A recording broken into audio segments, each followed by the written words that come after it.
بسم اللہ الرحمن الرحیم الصلاۃ والسلام علیک یا سیدی یا رسول اللہ و خاتم النبیین۔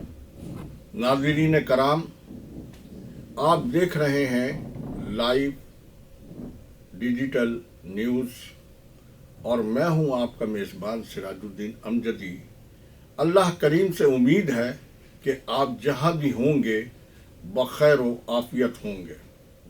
ناظرین کرام، آج کی گفتگو کا آغاز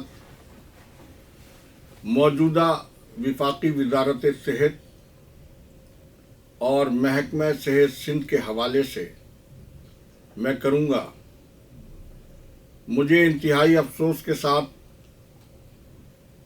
بار بار یہ بات آپ کی وساطت سے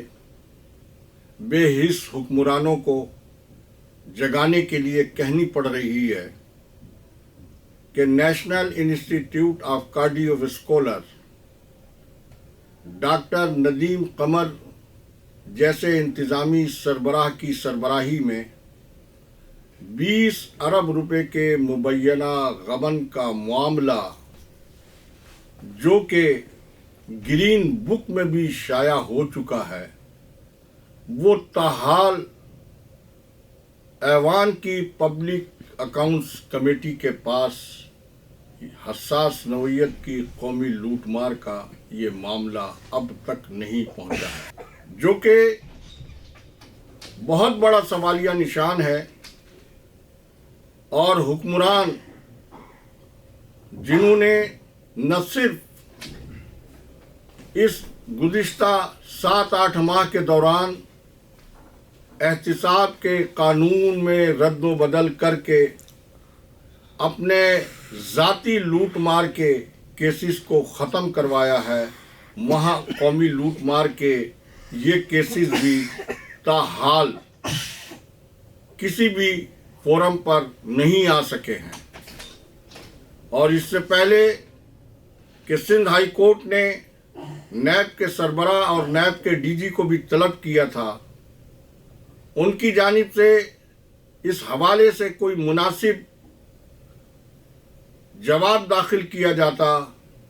نیب کے سربراہ جناب سلطان اکبر صاحبی مستعفی ہو کر اس احتساب کے ادارے سے جا چکے ہیں۔ تو قوم اور عوام یہ سوچے کہ کس طرح سے اس کی لوٹی ہوئی دولت کو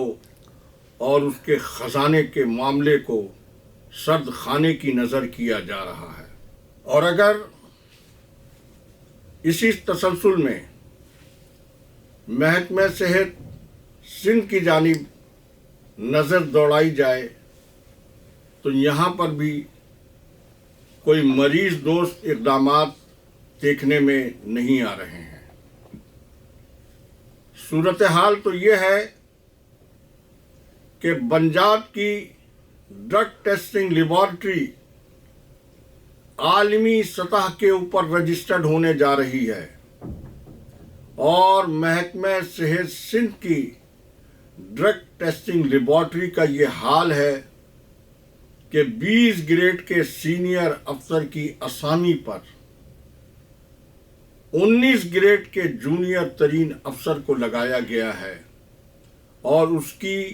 لیبارٹری کی استعداد کار کا اگر جائزہ لیا جائے تو وہاں پر آج بھی انجیکشن کے نمونوں کو ٹیسٹ کرنے کا کوئی انتظام اور اہتمام نہیں ہے۔ اس کے لیے سینٹرل ڈرگ لیبارٹری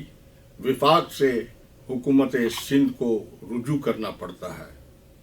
اور اسی طرح سے کم گریڈ کے عدنان رضوی کی کارکردگی کو جانچا جائے تو کوئی خاطر خواہ کارکردگی اس حوالے سے نظر نہیں آتی ہے کہ ڈرگ ٹیسٹنگ لیبارٹری میں جو بھیجے گئے کیسز ہیں اس میں کتنے کیسز کی رپورٹس منفی ہے اور کتنے کیسز کی رپورٹ مثبت ہے۔ زمینی حقائق تو یہ بتاتے ہیں کہ زیادہ تر منفی رپورٹس کو مثبت میں تبدیل کرنے کے اقدامات کے علاوہ اس لولی لنگڑی ڈرگ ٹیسٹنگ لیبارٹری کی کوئی کارکردگی موجود نہیں ہے، اور جنا پوسٹ گریجویٹ میڈیکل سینٹر جو کہ ریٹائر ہونے والی سابقہ سی ای او ڈاکٹر سیمی جمالی کے دور تک ایک مریض دوست مثالی عوامی اسپتال تھا، وہ سیاسی مداخلت کی وجہ سے بد انتظامی کی آماج گاہ بنا ہوا ہے، اور اسی طرح سے national institute of child health بھی گھوست ملازمین کی آماج گاہ بنا ہوا ہے۔ یہاں پر ایک ڈپٹی ڈائریکٹر اور ایک پی ایس کفیل صدیقی صاحب کی مبینہ ملی بھگت کے ذریعے جس طرح سے گھوست ملازمین کو باقاعدہ رعایت دے کر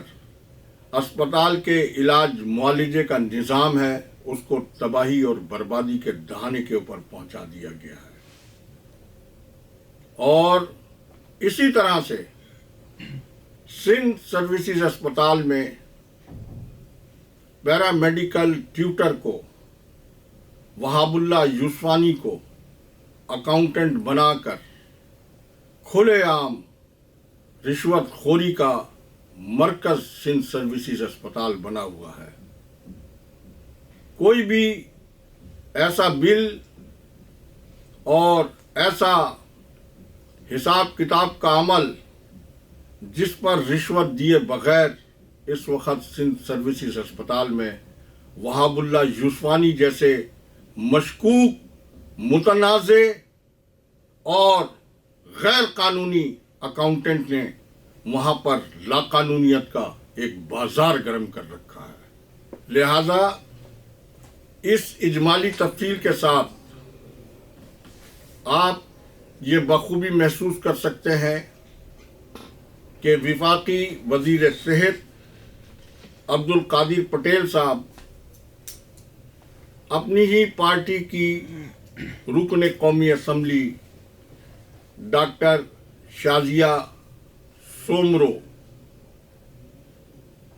کی پاکستان نرسنگ کونسل سے رخصتی کو یقینی بنانے کے اقدامات کر چکے ہیں، اور پی ایم ڈی سی میں پروفیسر نوشاد احمد شیخ صاحب کی جگہ انہوں نے کس کو صدر کی حیثیت سے تعینات کیا ہے یہ کسی کو ابھی تک پتہ نہیں ہے۔ اس کے ساتھ ہی آپ اچھی طرح سمجھ سکتے ہیں کہ وفاقی وزارت صحت اور محکمہ صحت سندھ کتنا قانون اور آئین کے مطابق اپنے فرائض منصبی کو ادا کر رہا ہے۔ آج کی ہیلتھ ڈائری کا وقت ختم ہوا۔ خدا حافظ۔ پاکستان زندہ باد۔